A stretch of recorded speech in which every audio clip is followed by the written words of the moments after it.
What you're about to hear will shake you. Because when President John Dramani Mahama took the stage at the 13th African Union High-Level Dialogue, he didn't come to deliver a routine speech. He came with fire in his voice and truth in his words, challenging not just the African Union, but every leader on the continent. In a gathering filled with presidents, diplomats, and heads of state, Mahama didn't tiptoe.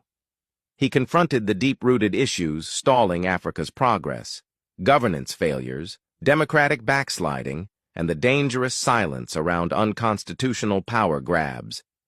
And the moment he spoke, you could feel the tension rise. This wasn't scripted diplomacy. This was raw, unfiltered leadership. If you think you've heard African leaders speak boldly before, wait until you hear what Mahama had to say, because this was different. Before we reveal his powerful message, hit that like button so YouTube recommends this to more people who care about Africa's future. Now, let's take you into the room where Mahama broke the silence and called Africa to rise.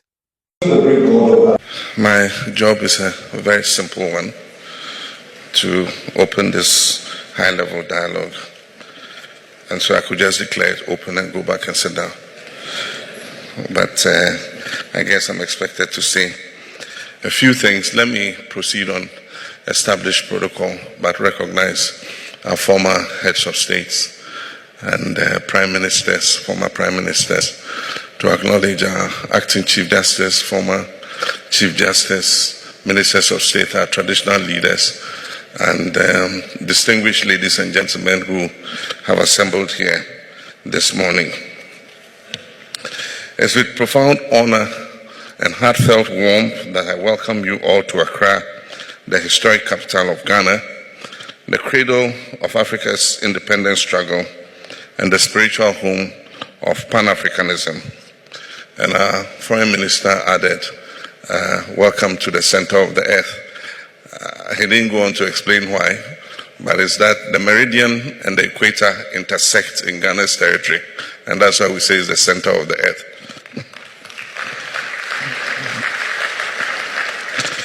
We're very privileged to host the 13th High-Level Dialogue on Democracy and Human Rights, Governance, Peace and Security, an essential forum at a defining moment in Africa's development trajectory.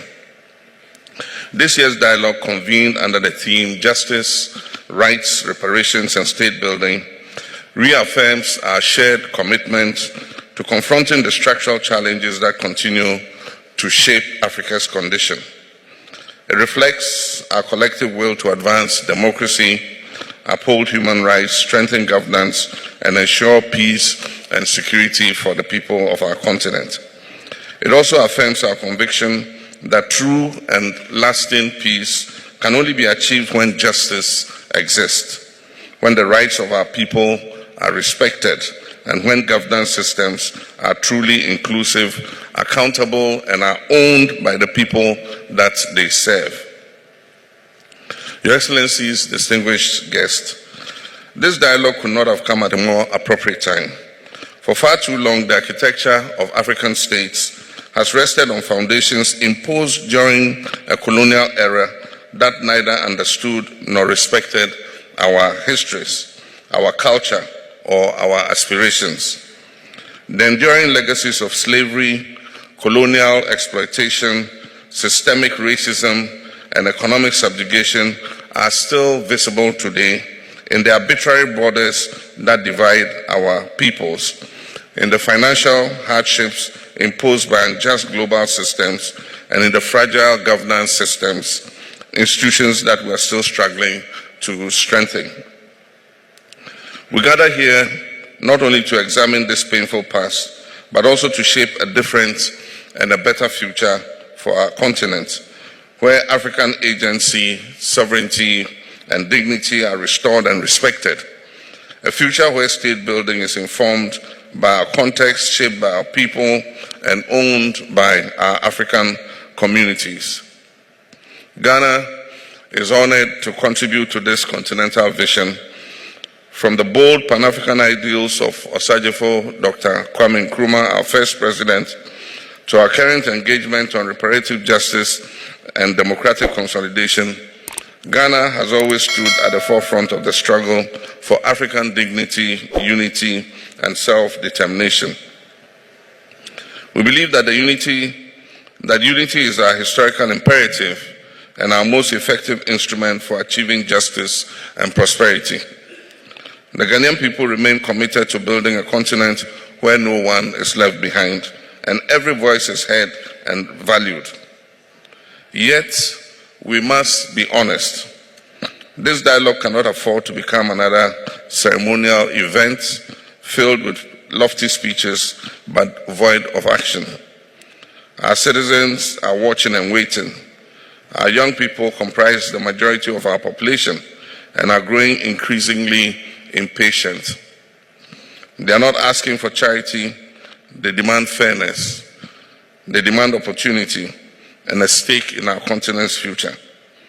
Civil society is mobilized, our diaspora is engaged, and our institutions, though still evolving, are increasingly bold and ready to deliver.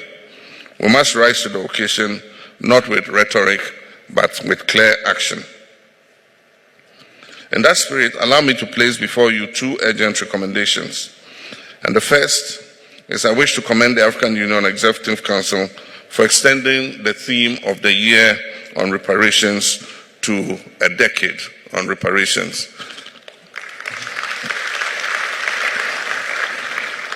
And so from 2026 to 2036 has been declared as the decade of reparations by the African Union. I also wish to commend the Executive Council for approving the terms of reference for the African Union Commission of Experts on Reparations and the African Union Reference Group of Legal Experts on Reparations. These are critical milestones. However, we must now move swiftly to operationalize these instruments. We must empower these bodies with the resources, visibility, and mandate to lead us on this noble journey of truth, justice, and restitution. Let this not be another declaration left on paper. Let it be a living mandate for action.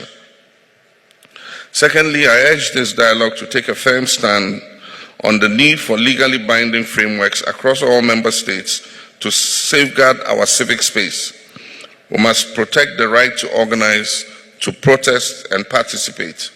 We must preserve the freedom of the press. The voices of the youth and our women and marginalized groups must be heard and protected. Democracy cannot thrive in the presence of fear or repression. The legitimacy of our governments depends on the inclusion of all our people. Governments must exist for all our people and not just a few.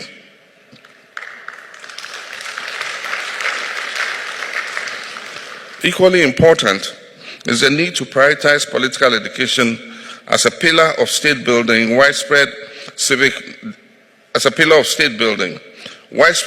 disengagement is not simply a matter of apathy. It is often the result of exclusion, mistrust, and systemic failure.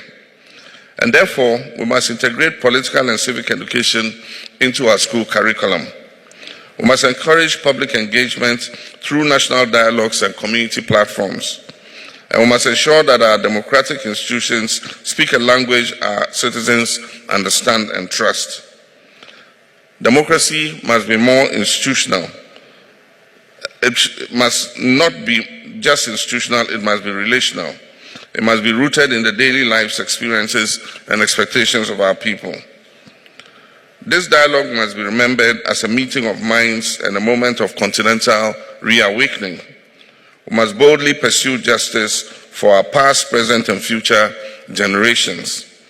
Justice must inform the institutions we create, the policies we enact, and the leadership that we embody. This is not a romantic notion.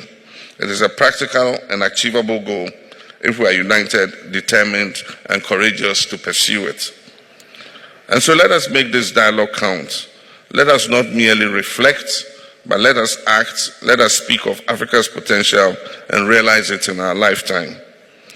On this note, it is with deep conviction and hope for our collective future that I have the honor and privilege of declaring the 13th High-Level Dialogue on Human